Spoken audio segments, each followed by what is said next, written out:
She was ignored by the other students, but what happened next left everyone speechless. It's true, a single act of kindness can change an entire story. What started as a simple gesture from a little girl turned into something that would transform dozens of lives forever. Before I continue, if stories like this inspire you, subscribe to the channel now so you don't miss the next ones. I work as a volunteer ESL teacher in a suburban elementary school in Michigan.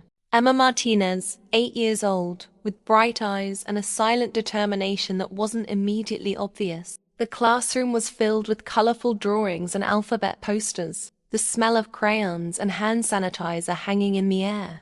While most kids were eagerly raising their hands to participate, Emma sat quietly at her desk, simply observing everything around her.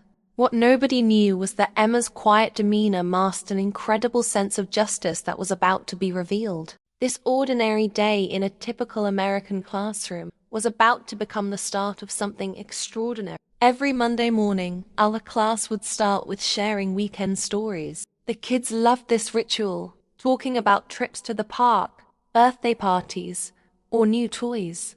But that particular Monday, everything changed when Principal Thompson walked in with a new student. "Class, this is Mei Chen. She just moved here from China with her family, and today is her first day. Please make her feel welcome." The room fell silent as Mei stood there, clutching her purple backpack so tightly her knuckles turned white. Her eyes were fixed on the floor, and I could see she was trembling slightly. At 7 years old, being thrust into a completely foreign environment where you don't speak the language is terrifying. "Mei doesn't speak much English yet," the principal continued, "but I'm sure you'll all help her learn." I showed Mei to an empty desk, coincidentally right next to Emma's. The class resumed its normal rhythm, but I noticed Emma watching Mei intently, not with the curious stares the other children gave, but with something that looked like understanding. During our sharing time, when Tyler was excitedly telling everyone about his soccer tournament, I saw Emma slip a colored pencil onto Mei's desk, the exact color Mei had been searching for in her own pencil case. A small gesture, but it made Mei look up with surprise. Emma smiled at her, and Mei returned a hesitant smile. But then came recess, and that's when things got complicated. I was monitoring the playground when I noticed a group of third graders surrounding Mei near the swings. Even from a distance, their body language told me this wasn't friendly. "Say something. Why don't you talk? Maybe she's just stupid. Or maybe they don't have proper schools where she's from." I started moving toward them, but someone else got there first. Emma, who rarely spoke up in class, marched straight to the group and positioned herself between Mei and the older children. "Leave her alone," she said, her voice surprisingly steady. "She's not stupid. She speaks Chinese, and that's a really hard language.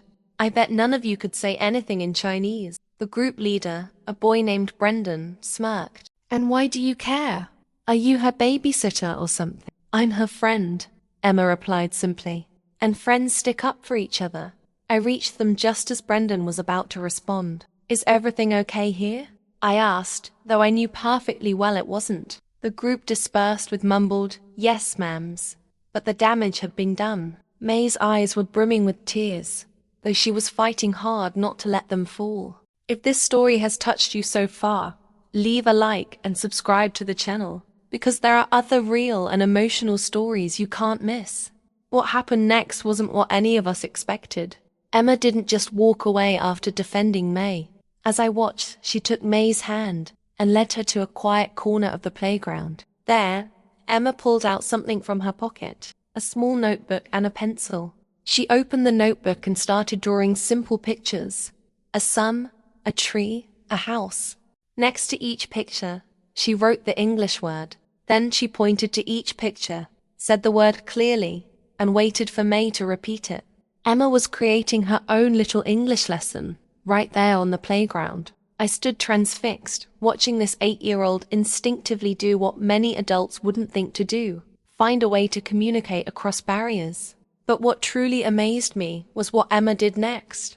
After pointing to her drawing of a house and saying, "House," she looked at Mei expectantly. Mei repeated, "House," in her accented English. Then Emma pointed to the same picture and asked, Chinese? May's face lit up with understanding. Geo, she said. Emma tried to repeat the word, stumbling a bit over the pronunciation. May giggled and said it again, slower.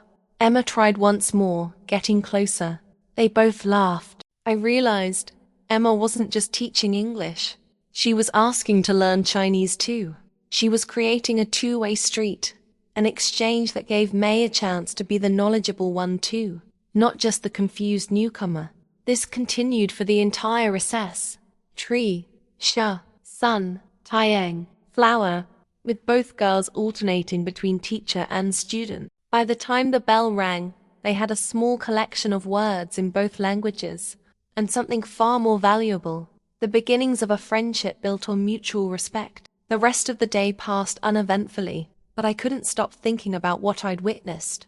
That night, I called May's parents with the help of a translation app to tell them what had happened. They were grateful but not surprised. Apparently, May had come home talking excitedly about her new friend, the first positive thing about school since they'd arrived in America. What I didn't know then was that this was just the beginning. Emma's simple act of friendship was about to spark something much bigger than any of us could have imagined. The next morning, Emma arrived with her notebook filled with more drawings and words. But she'd also brought something else, a children's book about friendship with simple sentences and colorful pictures. During free reading time, I watched as the two girls huddled together, Emma pointing to words and helping May sound them out, then May teaching Emma how to say the same thing in Chinese. Other children noticed. At first, they just watched curiously. Then Zoe, one of the more outgoing girls in class, joined them. "Can I learn some Chinese too?" she asked. Emma looked to May, who nodded shyly. "Sit with us," Emma said, making room on the reading rug. By the end of free reading time, 4 children were crowded around May, asking how to say different words in Chinese, laughing as they tried to pronounce the unfamiliar sounds. May was still quiet, but her eyes had lost that terrified look. She was smiling, occasionally even giggling when someone's pronunciation went particularly awry. That afternoon, during art class, I observed something remarkable. The children were drawing pictures of their families, and May was struggling to understand the instructions. Before I could intervene, Emma and Zoe were demonstrating what to do, using gestures and simple words. Then, as May began to draw, they admired her technique. She was actually quite talented, drawing her family members with surprising detail and expression. "Wow, you're really good at drawing," Zoe exclaimed. May might not have understood all the words, but she understood the tone. She beamed with pride. By Friday of that first week, a small transformation had taken place. May still had limited English, but she no longer looked lost. She had a group of friends who were developing their own communication system, part English, part Chinese, part gesture, all effective. And Emma, the quiet girl who rarely spoke up, had become a sort of ambassador, making sure May was included in everything. But the real surprise came during the weekend. I received an email from my principal with a link to a local community Facebook page. May's father had posted there, in carefully translated English. "My family new to America 3 weeks. My daughter very scared for school. No English, no friends.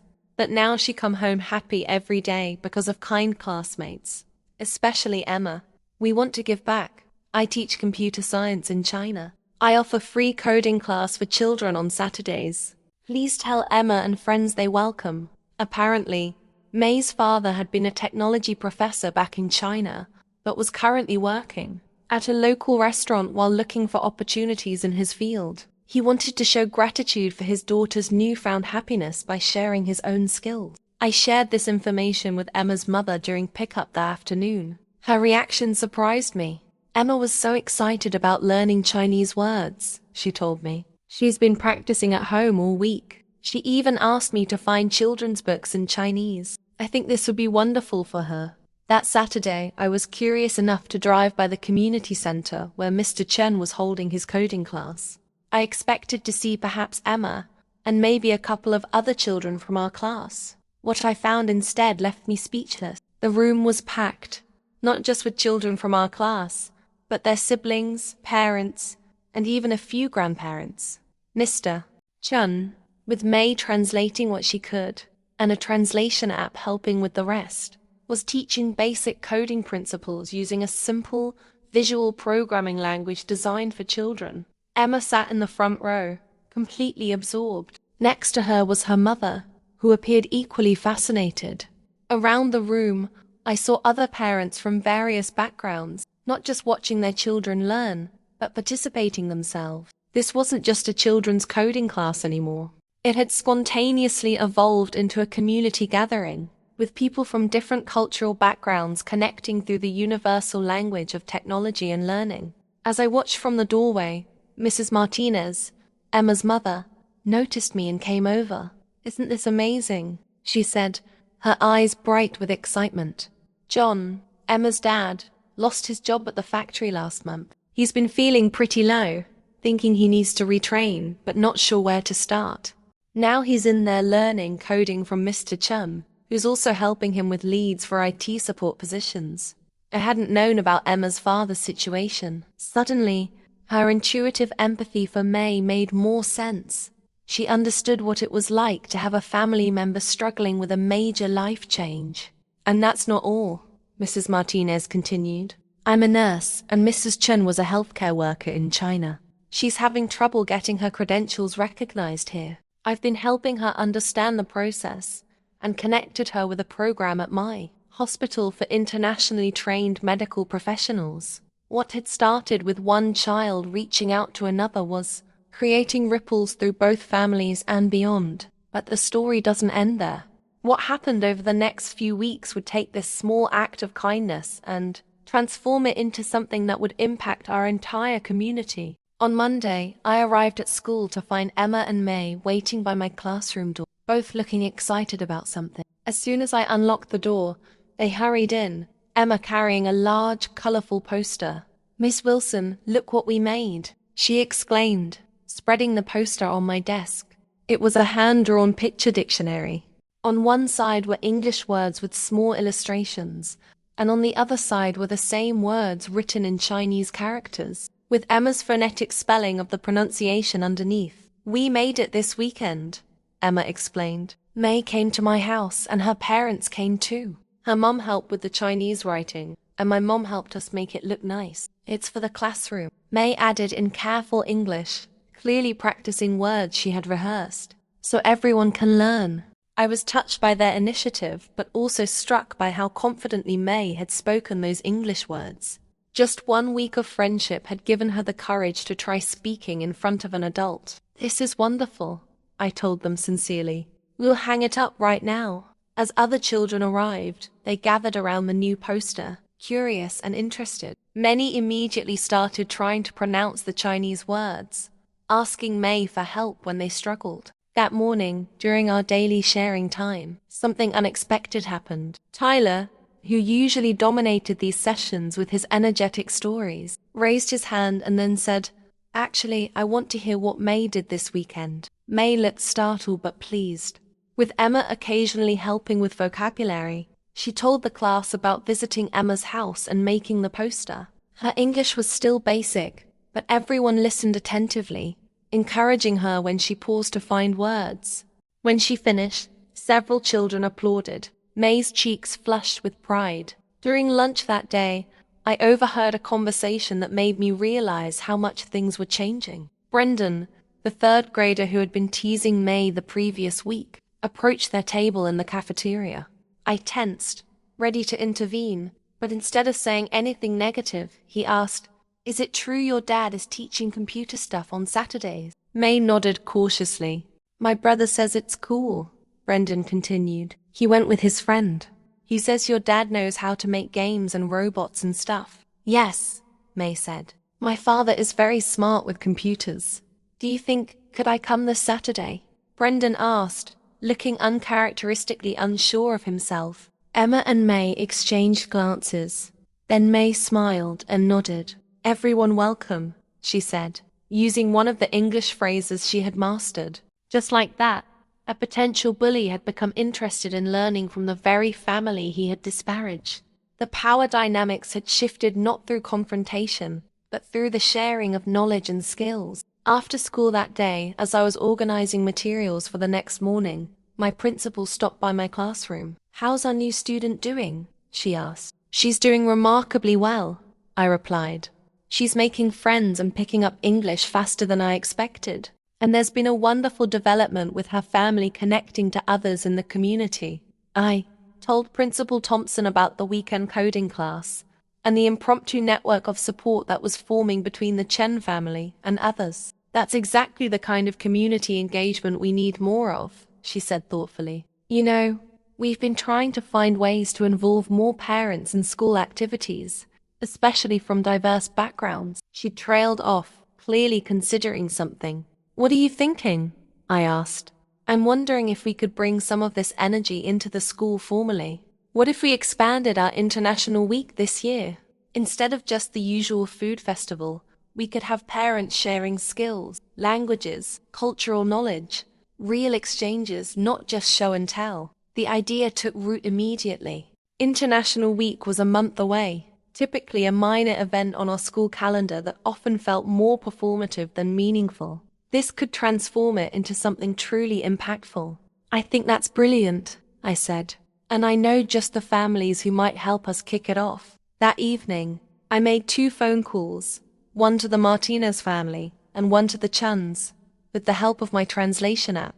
Both families were enthusiastic about the idea of contributing to an expanded International Week. Mrs. Chin, who had been feeling particularly isolated as a healthcare professional, unable to practice in her new country, sounded especially animated about the possibility of sharing her knowledge and connecting with the school community. The next few weeks were a flurry of planning and preparation. What had started as a spontaneous act of kindness from one child to another was blossoming into something that would involve the entire school. Other teachers caught the excitement, reaching out to families from various cultural backgrounds in their own classes. Meanwhile, Emma and May's friendship continued to flourish.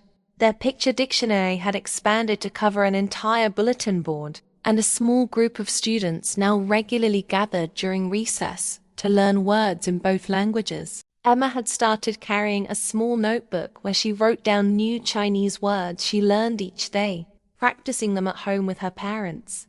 One afternoon, about 3 weeks after May's arrival, I was surprised to see Emma's father, John, at pickup instead of her mother. He seemed different from the last time I'd seen him months ago.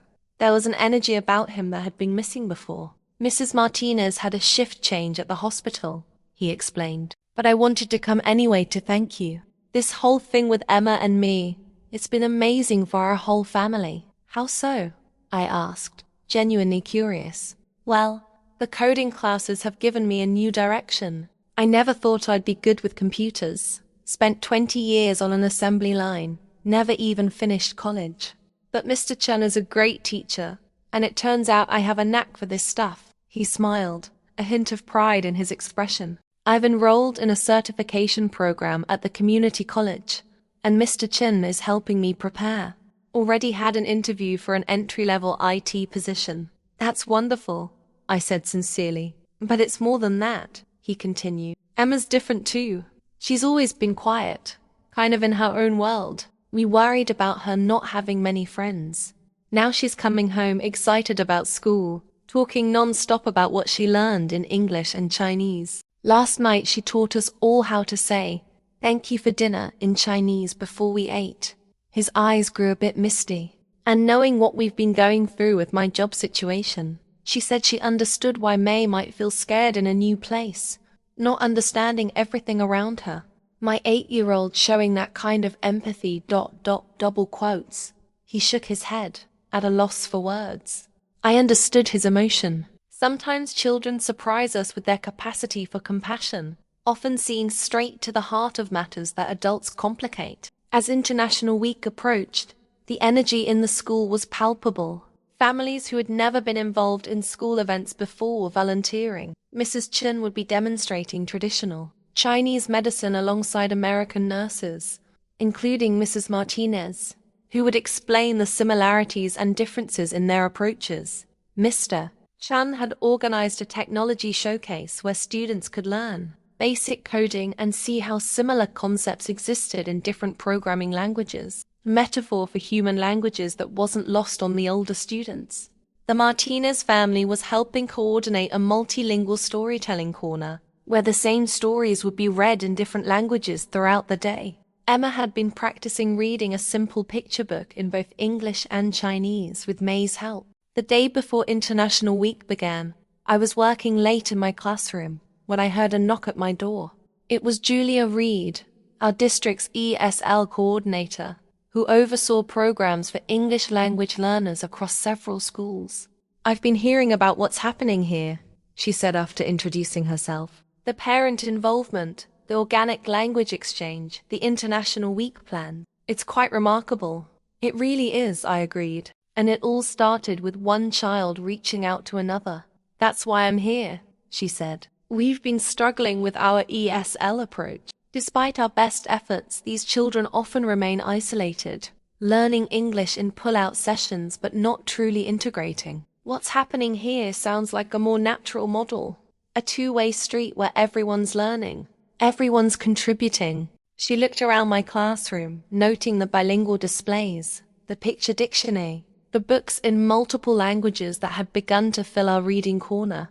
"Would you be interested in developing this into a pilot program? Something we could potentially implement across the district? We have funding available for innovative approaches to ESL education." I was speechless for a moment. What had begun with Emma's simple act of kindness could potentially change how we approach language learning for hundreds of children. "I'd be very interested," I finally managed. "But I'm not the only one who should be involved in developing this. The children themselves, their parents, they're the ones who created this organic system." "Even better," Julia said, smiling. "Authentic community involvement from the ground up. Let's set up a meeting for next week." I walked to my car that evening feeling a sense of wonder. In just a few short weeks, the simple presence of one child who couldn't speak English, and another child who chose to reach across that barrier, had set in motion changes that were rippling outward in ways I couldn't have imagined. International Week arrived, transforming our school in more ways than one. The hallways were decorated with welcome messages in dozens of languages. Classrooms had been turned into cultural exhibition spaces, with parents and community members sharing everything from traditional crafts to professional skills to cooking demonstrations. I watched as Mr. Chun guided a group of fascinated children and adults through a coding exercise, explaining concepts clearly while May occasionally added a Chinese term, which the group would repeat with varying degrees of success. The pride on both their faces was unmistakable. In another room, Mrs. Chun and Mrs. Martinez were drawing surprising parallels between Eastern and Western approaches to healthcare, with students acting as models for demonstrations. Mrs. Chun's face glowed as she explained concepts she had feared might be forever lost in her transition to America. But the most moving moment for me came during the multilingual storytelling session. Emma and May sat side by side in front of a group of kindergartners, holding up a picture book about friendship. Emma read a page in English, then May read the same page in Chinese. They had clearly practiced extensively, their timing perfect, their presentation confident. As I watched these two girls, one born in America, one newly arrived from China, working together so seamlessly, I noticed Principal Thompson standing nearby, her eyes suspiciously moist. "Did you ever imagine," she whispered to me, "that one small interaction on the playground could lead to all this?" I hadn't. None of us had. But that's the thing about kindness. It has a ripple effect that can't be predicted or contained. The final day of International Week culminated in a community potluck dinner held in the school gymnasium. Families brought dishes from their cultural backgrounds, creating a feast that represented over 20 different countries. Long tables were filled with colorful foods, the air rich with mingled aromas of spices and herbs from around the world. As people filled their plates and found seats, I noticed something remarkable happening. Unlike previous school events where families typically clustered with others they already knew, people were deliberately mixing, sitting with those from different backgrounds. I saw the Chen family seated with the Martinez family, along with Brendan's family and several others I recognized from the weekend coding classes. Principal, Thompson clinked her glass for attention and gave a short speech about the success of the week and the new connections formed. Then, to my surprise, she invited Emma and May to the microphone. The two girls stood together, looking momentarily nervous before the large crowd. Then Emma spoke. "My friend May taught me how to say something, and I want to say it to all of you." She took a breath and carefully pronounced a phrase in Chinese. May beamed and translated. She said, "Different languages, same hearts." There was a moment of silence, then spontaneous applause erupted. It was the perfect summary of what we had all experienced throughout the week. After dinner, as families mingled and chatted, Julia Reed, the ESL coordinator, found me again. "I've made a decision," she said. "I want to allocate resources to develop what you're doing here into a formal program, not just for our district, but as a model we can share more widely. What these children started deserves to grow. What would that entail?" I asked, both excited and a bit overwhelmed by the prospect. For starters, training for teachers across the district on this peer-based reciprocal learning approach. Resources for bilingual materials in multiple languages, not just Spanish, which has been our focus, and stipends for parent involvement, valuing their time and expertise officially. I thought about what this could mean for children like May across our district and beyond. Instead of being isolated in ESL pull-out programs, they could be at the center of vibrant learning communities where their home languages and cultures were valued assets, not barriers to overcome. "There's one more thing," Julia continued. "We'd like to document this story, how it all began with Emma and May, how it grew organically before becoming a formal program. It's the kind of authentic narrative that could inspire other communities." I glanced across the room where Emma and May were teaching a group of adults and children what appeared to be a hand-clapping game with rhymes in both languages. Their faces were alight with the joy of sharing knowledge. "I think they'd like that," I said. "Their friendship deserves to be celebrated." In the weeks that followed International Week, our classroom settled into a new normal, one that was more vibrant and connected than before. The picture dictionary continued to grow, now incorporating words in Spanish, Arabic, and Hmong as well, reflecting other languages spoken by students in our school. Reading buddies became a daily practice, with students pairing up across language barriers to help each other with English and to learn basics in other languages. Parents continued to visit regularly, sharing skills and stories from their cultural backgrounds. But perhaps the most significant change was in May herself. The terrified girl who had arrived clutching her backpack was now raising her hand in class, offering answers in increasingly confident English. She had found her place, not by erasing her Chinese identity, but by sharing it. One afternoon, as the children were packing up to leave, I overheard a conversation between Emma and May. "My mom says we're having dinner at your house this weekend," Emma was saying as she zipped her backpack. "Yes," May replied, her English now clear though still accented. "My father is teaching your father more computer things. And my mother wants to show your mother how to make dumplings." "Cool, can you teach me too?" "Of course, and you can help me with my spelling test." "Deal." They high-fived with the ease of friends who had known each other forever, not just for a few weeks. As they walked out together, I thought about how their simple friendship had created a bridge not just between two children, but between families, a school, and soon, perhaps, an entire district's approach to language learning. And it had all begun with one child who saw past differences to the person underneath, who understood instinctively that language barriers don't have to be walls. They can be doors, if we're brave enough to open them. The following Monday marked 1 month since May had joined our class. To celebrate, I had prepared a small surprise. Certificates for all the children acknowledging their participation in our Language Ambassadors program, as we had begun calling our peer language exchange. As I handed them out, I made sure each child understood the significance of what they had accomplished. They weren't just learning words in another language. They were building bridges of understanding that would serve them throughout their lives. When I gave May her certificate, she looked at it solemnly, then gave me an unexpected hug. "Thank you, teacher," she said in English. Then she added something in Chinese. "What does that mean?" I asked. She thought for a moment, searching for the right English words. It means my heart is full here now. I had to turn away quickly to hide the sudden moisture in my eyes. In education, we often plant seeds without knowing if they'll grow or how. But sometimes we're fortunate enough to witness the blossoming, to see a child find their place in the world. This was one of those precious moments. Later that week, I received an email that would take our classroom experiment to an entirely new level. Julia Reed had shared our story with the State Department of Education, and they were interested in featuring our developing program in an upcoming conference on innovative approaches to multilingual education. They want the real experts to present, Julia wrote. That means you, some of your students, and their parents. The authentic voices behind this grassroots movement. I sat back in my chair, stunned. From a playground interaction to a state education conference in just over a month, the power of one child's kindness continued to amaze me. When I shared the news with the Chen and Martinez families, their reactions were mixed.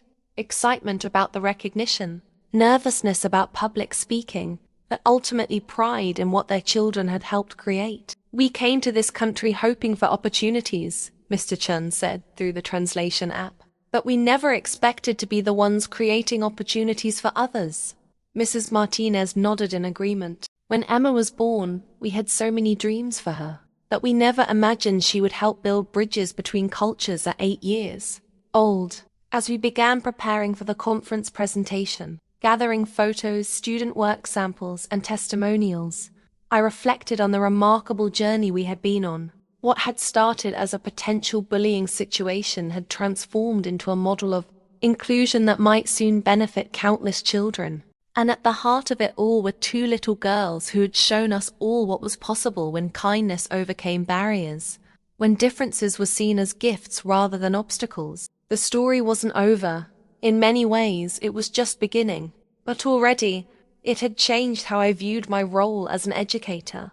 I had always seen myself as the primary teacher in the classroom. But Emma and May had shown me the tremendous power of children teaching each other, of learning that flows in multiple directions. As I watched them leave my classroom that Friday afternoon, walking side by side and chatting in their unique blend of English and Chinese, I felt a profound sense of gratitude. Some lessons can't be found in textbooks or teaching manuals. Sometimes the greatest wisdom comes from those we're supposed to be teaching. And sometimes the smallest hands build the strongest bridges. The day of the state education conference arrived faster than any of us expected.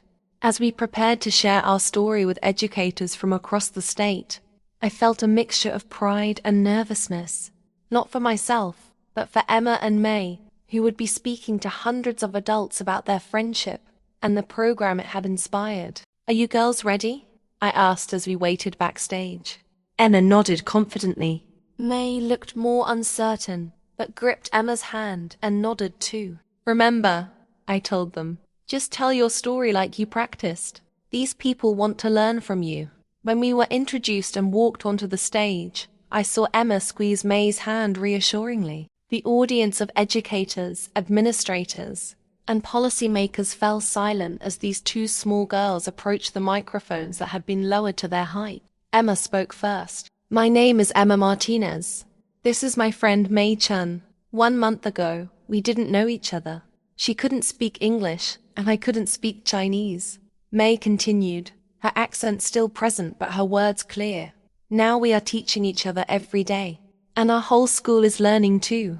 Together, they told the story of their friendship, Emma's defense of May on the playground, their picture dictionary, the weekend coding classes, the expanded International Week. They showed slides of their classroom activities and the growing community connection. The simplicity and authenticity of their presentation had a powerful impact. I watched educators in the audience wipe away tears, nod in recognition of universal truths being spoken by 8-year-olds.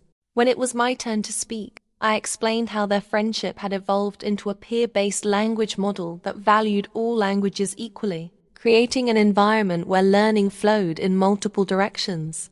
We've stopped thinking of students like May as having a deficit that needs fixing, I explained. Instead, we recognize that they bring valuable knowledge and perspectives that enrich our entire community.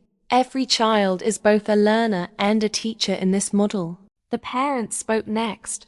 Mrs. Martinez talked about how the experience had transformed her understanding of community and connection. Mr. Chen, speaking through a translator, described what it meant to have his professional knowledge valued in his new country, rather than being seen only through the lens of his limited English. When the presentation ended, the audience rose in a standing ovation. Emma and May beamed with pride, holding hands and taking small bows as I taught them to do. Afterward, we were surrounded by educators eager to learn more about implementing similar approaches in their own schools. Superintendents asked for our contact information. University researchers wanted to document our methods, and state officials discussed potential funding for expanding the program. In the midst of this whirlwind of adult attention, I noticed Emma and May had slipped away from the crowd. I found them sitting together on a bench in the hallway, sharing a bag of cookies Mrs. Martinez had packed for them. "You were both amazing," I told them, sitting down beside them. "How do you feel?" "Good," Emma said simply. "Do you think other kids like May will get friends now?"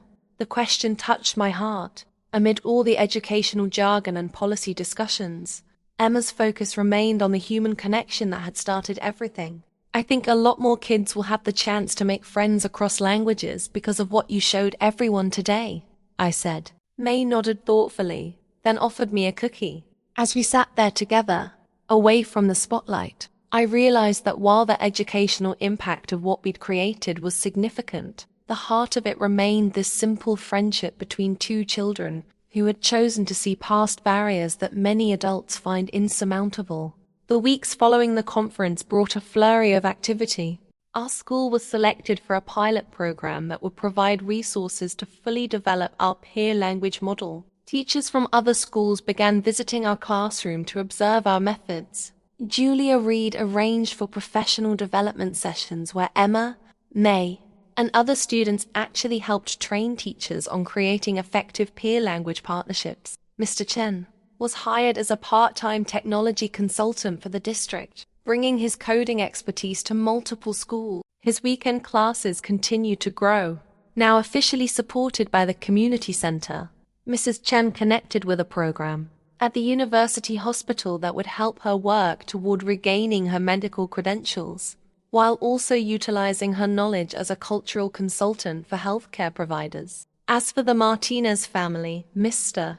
Martinez completed his IT certification and secured a position with benefits at a local company, a connection made through parents he had met at the weekend coding classes. Mrs. Martinez was promoted to a leadership role in her hospital unit, specifically tasked with improving cultural competence among staff. But the most remarkable transformations remained those of the children themselves. May, who had arrived unable to communicate her thoughts in English, was now raising her hand regularly in class discussions, participating in group activities, and even joined the school chorus. Her English improved daily, but she also continued to share her Chinese language and culture proudly. She had become something of a celebrity in our school. Other children sought her out, eager to learn words in Chinese or hear stories about her life before coming to America. And Emma, the quiet girl who had once been nearly invisible in the classroom, blossomed into a natural leader. She started a language buddies club during recess, pairing English-speaking students with those learning English. Teachers from other grades began sending new international students to her for orientation. Her academic performance improved as well, her newfound confidence spilling over into all areas of her learning. One afternoon, about 3 months after May's arrival, I was observing the playground during recess when I noticed a new scene unfolding. A boy I didn't recognize was standing alone by the fence, looking lost and frightened, a familiar posture I had seen in May months earlier. From his features and clothing, I guessed he might be from the Middle East, perhaps one of the Syrian refugee families that had recently been resettled in our community. Before I could make my way across the playground to check on him, I saw May and Emma approaching him together. They moved slowly, non-threateningly, with the sensitivity of children who understand what it feels like to be outsiders. I was too far away to hear their words, but I watched as they introduced themselves with gestures and smiles. The boy remained hesitant, but when Emma pulled out her ever-present notebook and offered it to him, he tentatively took it. May pantomimed writing, and after a moment's hesitation, he wrote something in what appeared to be Arabic script. Emma and May looked at the writing with interest, not confusion or judgment. They pointed to themselves and said their names, then pointed to him questioningly. He understood and softly told them his name, Lamid. I would later learn. They repeated it carefully, causing the first small smile to appear on his face. By the end of recess, the three of them were sitting together on a bench, pointing to things on the playground and exchanging words in 3 languages, writing them down in Emma's notebook. I saw Brendan and several other children approach, not to tease, but to join this impromptu language exchange. That night, I received an excited email from Emma's mother. Ahmed's family is coming to the community center this weekend. Mr. Chen is going to teach the father about job search websites, and Ahmed will join the children's coding group. Emma is so excited. She's been looking up basic Arabic phrases online all evening. I sat back in my chair, a wave of emotion washing over me. What Emma and May had created wasn't just a friendship or even a program.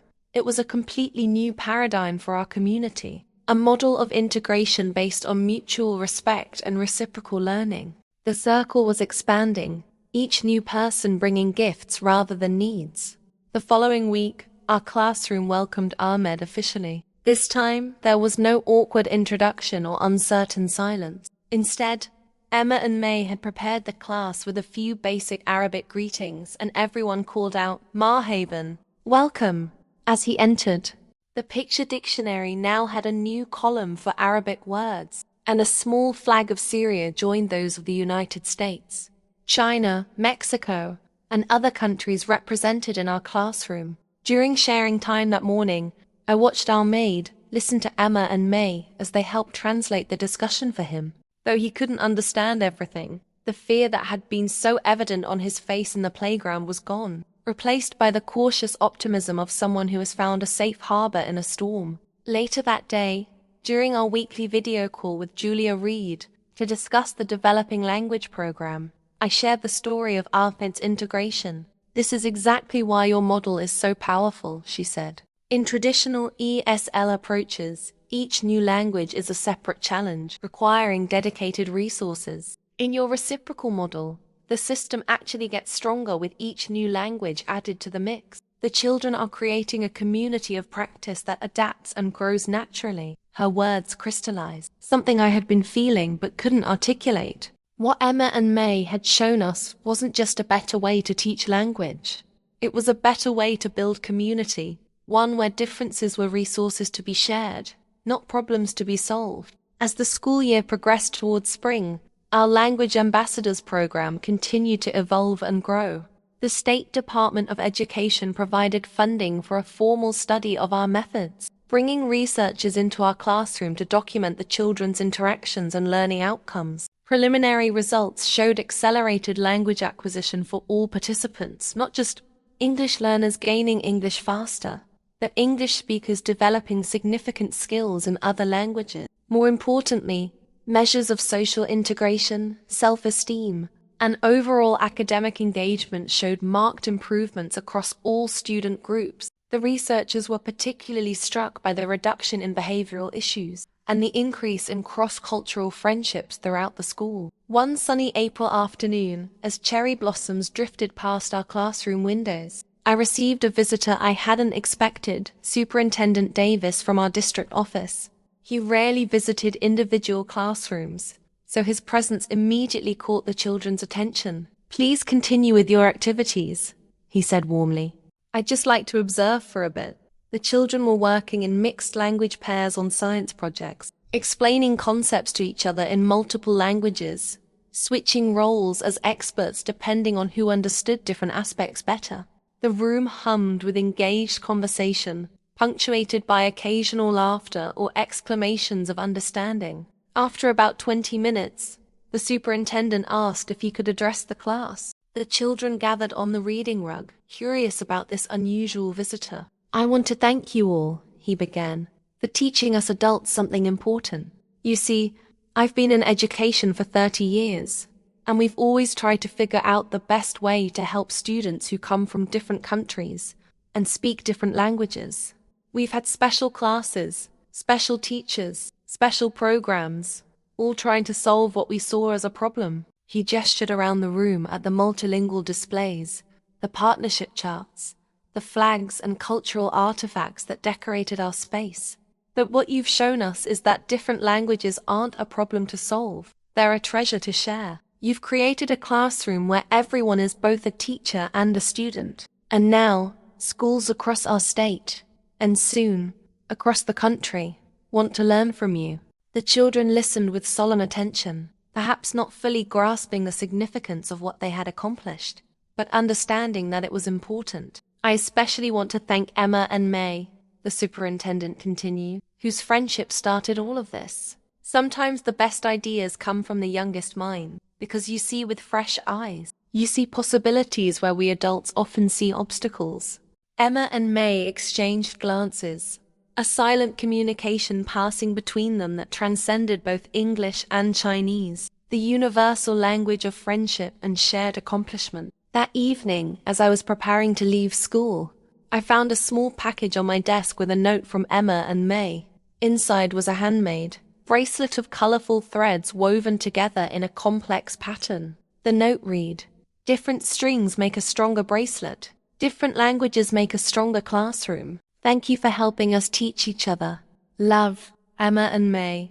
I slipped the bracelet onto my wrist, touched by their gesture and the profound wisdom in their simple metaphor. What had started as a potential moment of bullying on a playground had transformed into a movement that was changing education for hundreds, potentially thousands of children.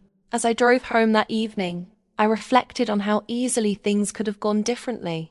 If Emma had remained silent on the playground that day, if I hadn't noticed their impromptu language exchange, if the parents hadn't connected and shared their skills, if the school leadership hadn't recognized and supported the organic system that was developing, any break in that chain might have led to a completely different outcome.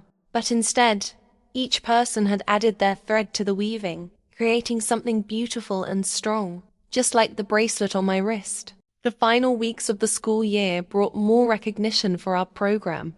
A national education journal published an article about our approach, complete with photos of Emma and May working with Ahmed and other students. Television stations from several major cities sent crews to film in our classroom. The U.S. Department of Education expressed interest in featuring our model in a forthcoming initiative on multilingual education. Yet, amid all this attention, what moved me most were the small, daily moments of connection I witnessed among the children. May helping a frustrated Emma understand a difficult math concept. Emma patiently working with Ahmed on a writing assignment. Ahmed teaching both girls games from his homeland. 3 children from 3 different continents, none speaking the other's native languages fluently, yet communicating with a depth and authenticity that many adults never achieve. On the last day of school, we held a special celebration for our Language Ambassadors program. Parents, community members, and district officials gathered in the gymnasium,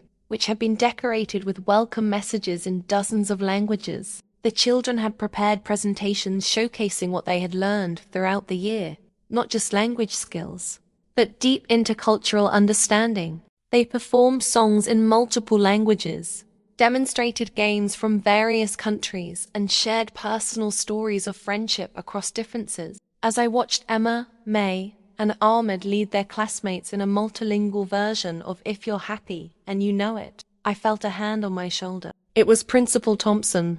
"When you look at them," she said softly, "do you see what I see?" "What's that?" I asked. "The future," she replied simply. "Not just of education, but of how people might learn to live together."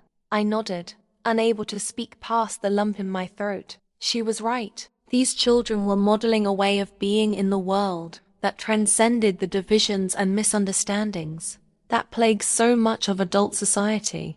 They had created a microcosm of what the world could be, a place where differences were approached with curiosity rather than fear, where multiple perspectives were valued, where giving and receiving knowledge flowed in all directions.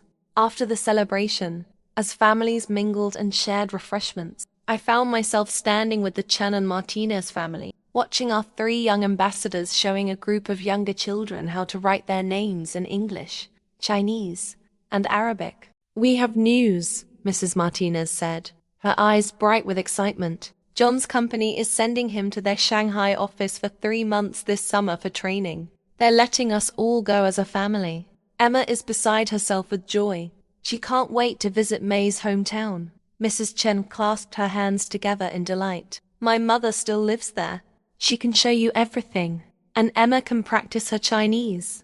Mr. Martinez laughed. "She's already planning which words she wants to learn first in real China, as she calls it. And she's been teaching us what she knows.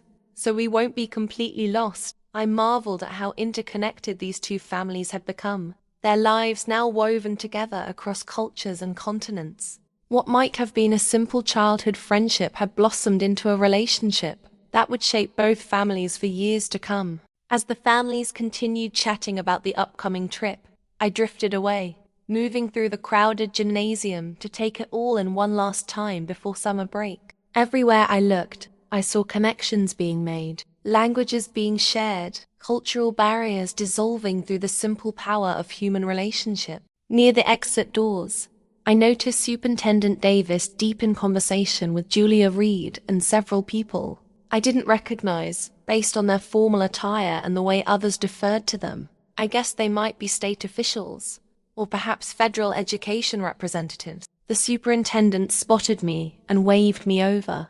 "Just the person we were discussing," he said warmly. "These gentlemen are from the U.S. Department of Education, here to see firsthand what we've been telling them about your program." After introductions, one of the officials explained that they were developing new national guidelines for multilingual education and were considering our model as a potential framework. "We'd like to bring you to Washington this summer," he said, "along with some of your students and their parents, to help us design training materials for schools nationwide. What you've created here deserves to be shared as widely as possible." As I tried to absorb the magnitude of this opportunity, I glanced across the room at Emma, May, and Ahmed, still patiently teaching younger children, their faces alight with the joy of sharing knowledge. "I'd be honored," I said, "but the real experts are right over there. They're the ones who showed us all a better way." The official followed my gaze and nodded thoughtfully. "Then we'll need to hear from them too. Sometimes the youngest voices have the most important things to say." That night, as I sat on my porch reflecting on the extraordinary year we had experienced, I thought about how one small act of courage and kindness had created ripples that continued to expand outward, touching more lives than we could count. Emma standing up for May on the playground, May sharing her language and culture, their families connecting and supporting each other, a classroom transformed, a school reimagined, a district policy change, and now, potentially, a national model that could impact thousands of children across the country. All because one little girl saw another in distress and decided to help. In a world that often seems divided by language, culture, politics, and fear, Emma and May had shown us another possibility, a world connected through curiosity, respect, and the recognition that our differences make us stronger together than apart. As educators, we often plant seeds without knowing if they'll grow or how. But sometimes we're fortunate enough to witness the blossoming, to see a simple act of kindness transform into something that changes lives far beyond our classroom walls. This was one of those rare, precious moments, and I would carry it with me always, a reminder of what's possible when we approach each other and our differences, not as problems to solve, but as gifts to share. If this story touched you, subscribe to the channel and comment below which part moved you the most. And before you leave, there's a recommended video right here that will give you chills. Watch it now. Have you ever witnessed a child showing extraordinary kindness? What happened and how did it affect you?